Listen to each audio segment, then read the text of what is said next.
बाप ज़ईफ और कमजोर हो जाए तो उसकी निगाहें जवान बेटों की तरफ मुतवज्जा हो जाती हैं कि वो उनका सहारा बनेंगे। लेकिन शब्बीर ने जिला अटक में फतह जंग के इलाके ताजा बारा में एक ऐसे बाप को देखा है जिसने सारी जिंदगी अपने बेटों के लाड उठाए और उनकी ख्वाहिशें पूरी की, और जब बाप की ख्वाहिशात पूरी करने का वक्त आया तो मैं हूं पारस मसरूर और आप देख रहे हैं कोई देखे न देखे शब्बीर तो देखेगा। 60 साल अमीर गुल अपने दफ्तर में बैठा हुआ था। उसकी मेज पर इलाके का नक्शा था और दफ्तर के कुछ लोग फोन पर किसी से बात कर रहे थे। इस दौरान एक अमीर दिखाई देने वाले मियां बीवी दफ्तर में दाखिल हुए और अमीर गुल को सलाम किया। जी हुक्म करें। हुक्म तो नहीं, अर्ज है, हमें एक 2 बेड का फ्लैट दिखा दीजिए। मिल जाएगा 2 बेड का आपको बेडरूम, टेंशन की कोई बात नहीं है। अच्छा ये बताएं, चाय तो पियेंगे ना? No thank. नहीं, ऐसा कैसे हो सकता है? चाय तो आपको पीनी होगी। नवाज बेटा 2 चाय ले अच्छी सी जल्दी। अच्छा ये बताएं कि रेंज क्या है आप लोगों की? हाँ, रेंज कुछ ज्यादा नहीं है हमारी, और 25-26 के अंदर हमें कोई 2 बेड वेस्ट ओपन मिल जाए।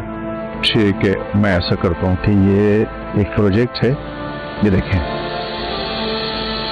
ये नया प्रोजेक्ट है और इसमें रेट भी बड़े मुनासिब हैं, पोजीशन भी बहुत जल्दी मिल जाएगी, तकरीबन डिलीवरी के लिए तैयार है ये।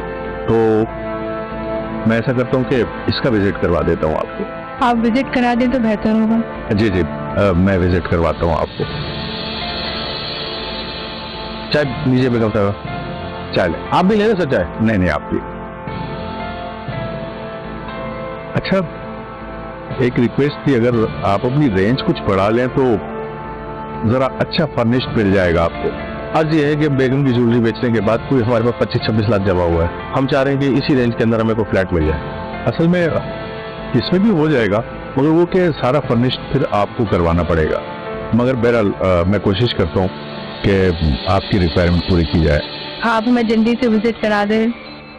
जी जी, मैं नवाज बेटा गाड़ी लगा दो, ठीक है? चल।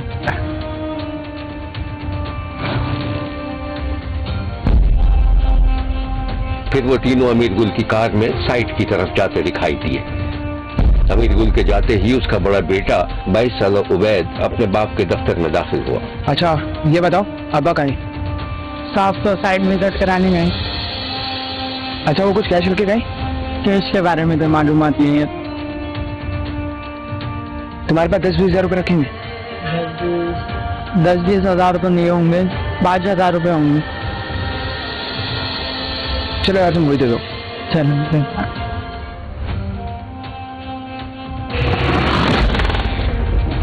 बस बेफिक्र हो जाओ, कल तक मैं तुम्हें रिटर्न कर दूंगा। अमीर गुल काफी अरसे से प्रॉपर्टी का काम कर रहा था। अपनी कमाई से उसने एक अच्छा सा मकान बना लिया था।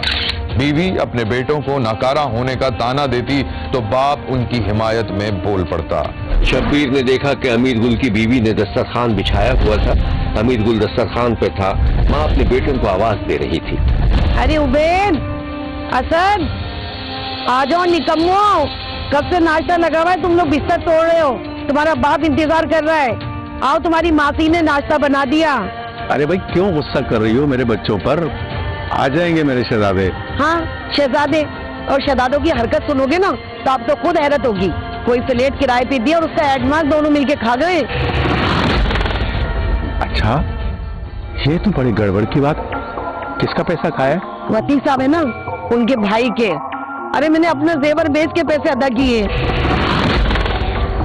चलो कोई बात नहीं, कारोबार में ऐसा होता रहता है।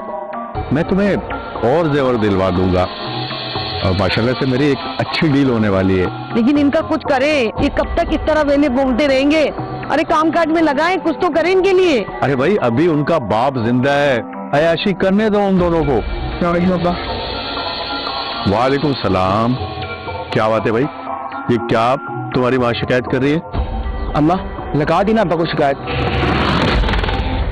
हाँ, तुम्हारे बाप से नहीं कहूंगी तो किससे कहूंगी? अरे छोड़ो, आप जो हुआ सो हुआ। बेटा तुम लोग नाश्ता करो, तुम्हारी माँ की तो आदत है। असल में मैं चाहता हूँ कि तुम लोग भी मेरे साथ काम पे चलो। कल को अगर मुझे कुछ हो जाए तो कम से कम तुम दोनों कारोबार तो संभाल सको। अब्बा कर लेंगे काम भी, अभी नाश्ता तो करने दे। करो नाश्ता। लेकिन अब्बा हम ये प्रॉपर्टी का काम नहीं करेंगे। हाँ हाँ, तुम क्या कह रहे हो कि ये काम नहीं करेंगे? ये निकम्मे हैं, ये कोई भी काम नहीं करेंगे। इन्हें प्रॉपर्टी का नहीं, कोई भी काम करनी, निकम्मे को बिठा के खिलाते रहो बस।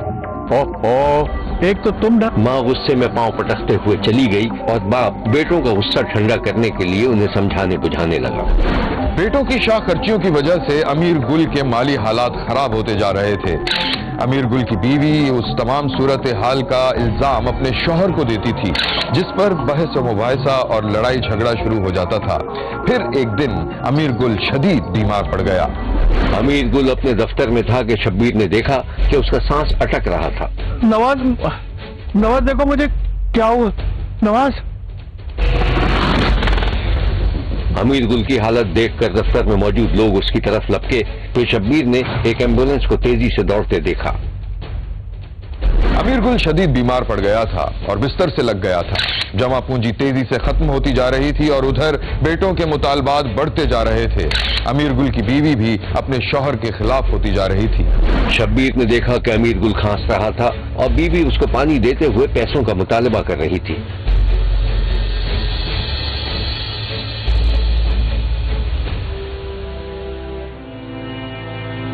काम पे जाएंगे आप? मेरी हालत देख रही हो, काम पे जाने जैसी है। हालत तो ठीक है और काम पे जाएंगे तो और ठीक हो जाएंगी। कैसी दुनिया है, पैसे की दुनिया। अरे उन दो निकम्मों से क्यों नहीं कहती काम पर जाने के लिए? कौन निकम्मों को? अच्छा, उनको जिनको आपने नाकारा बना दिया। बस जाओ अपनी बड़बड़। मैं खुद खा लूंगा रोज। जाओ जाओ यहाँ से। हाँ हाँ, ले लें आप खुद दवा और ले और खा के मर जाएं ताकि रोज रोज की झंझट से जान छूटे। चलो दवा यहाँ से। अमीर गुल का घर, जिसे उसने अपनी मेहनत की कमाई से जन्नत बनाया था, एक जहन्नम में तब्दील होता जा रहा था। अमीर गुल की बीवी और बेटे एक हो गए थे और चाहते थे कि अमीर गुल बीमारी के आलम में भी काम करे और अखराजात पूरे करे। शब्बीर ने देखा कि अमीर गुल बिस्तर से उठने की कोशिश में बार बार सहारा तलाश कर रहा था कि सामने से एक बेटे ने उसे देख लिया। अरे अरे अरे अरे अब्बा, अब्बा तुम तो ऐसे कर रहे हो जैसे खुदा ना खास्ता पहाच हो। छोड़ो ना, हुजूर जाऊंगा। अच्छा अब्बा, हमें 3 लाख रुपए की जरूरत है। अरे बेस इंसान, कहाँ से लाऊं 3? कुछ भी काम वाम नहीं है। अब्बा हमें नहीं पता, कुछ भी करो लेकिन हमें 3 लाख रुपए चाहिए। बाप खांसता हुआ बिस्तर से उतर गया और अकड़ू बैठकर सांस बहाल करने लगा, जिस पर बेटा तंज करके चला गया।